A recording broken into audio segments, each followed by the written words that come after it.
নমস্কার বন্ধুরা, মনমিস সিরিজের আজকে আরো একটি মিথ নিয়ে এসেছি। সেই মিথটি হলো যে সেক্স এডুকেশন দিলে বাচ্চারা নষ্ট হয়ে যায়। অনেক বাবা মায়েদের মনে হয় যে সেক্স এডুকেশন সম্পর্কে যদি আমরা জানাই, বাচ্চাদেরকে বলি, তাহলে বাচ্চাদের কিউরিওসিটি অনেক বেড়ে যাবে। স্বাভাবিকভাবেই কি হচ্ছে, তারা আরো বেশি ভুল পথে চলে যাবে।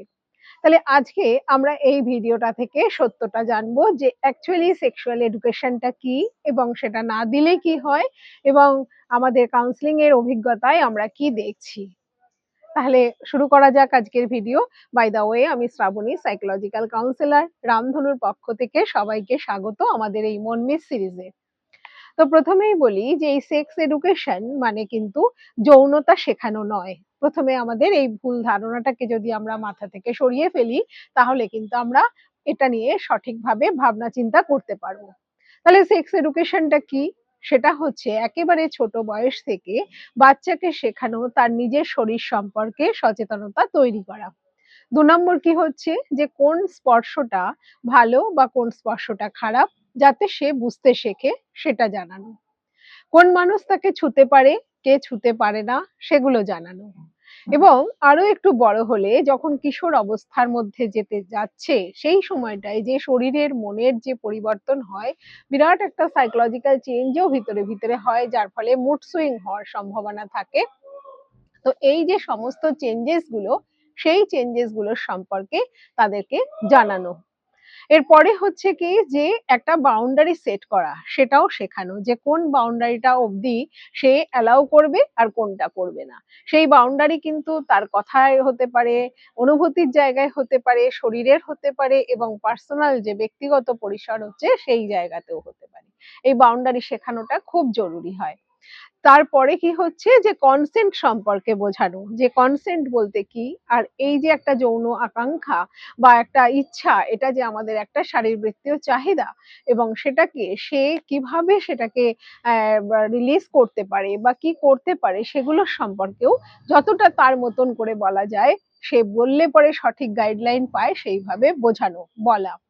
এরপরে হচ্ছে নিজের রেসপেক্ট, রেসপন্সিবিলিটি, এই সবগুলো শেখানো, যে সে নিজে কিভাবে নিজেকে রেসপেক্ট করবে এবং সে কতটা রেসপন্সিবল হবে।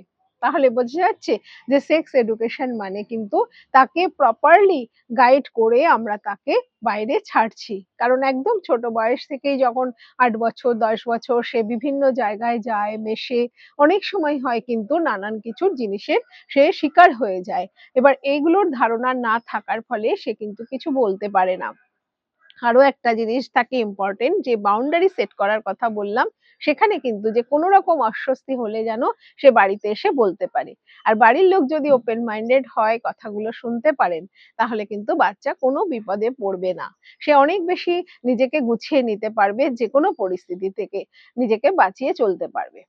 এবারে বলি যে যদি আমরা এই ধরনের এডুকেশন তাকে বাড়ির থেকে না দিই বা স্কুল থেকে না দিই, তাহলে পরে সেখানে সে কি শেখে? সে কিন্তু তার বয়সী বন্ধু বান্ধবদের কাছ থেকে শেখে, বা তার থেকে একটু বড়দের কাছ থেকে শেখে। আরো বেশি শেখে হচ্ছে সোশ্যাল মিডিয়া থেকে বা এই ইন্টারনেট এন্ড মোবাইল, এই সব জায়গা থেকে। এবং এই যে যেখান থেকে শেখে, সেই জায়গাটা কিন্তু বেশিরভাগ কিছুই সেখানে ভুলে ভরা ইনফরমেশন, ভয়, একটা বিভ্রান্তি এবং একটা আশঙ্কা, অপরাধবোধ, সেইগুলো কিন্তু শিশুর মনের মধ্যে জমতে থাকে।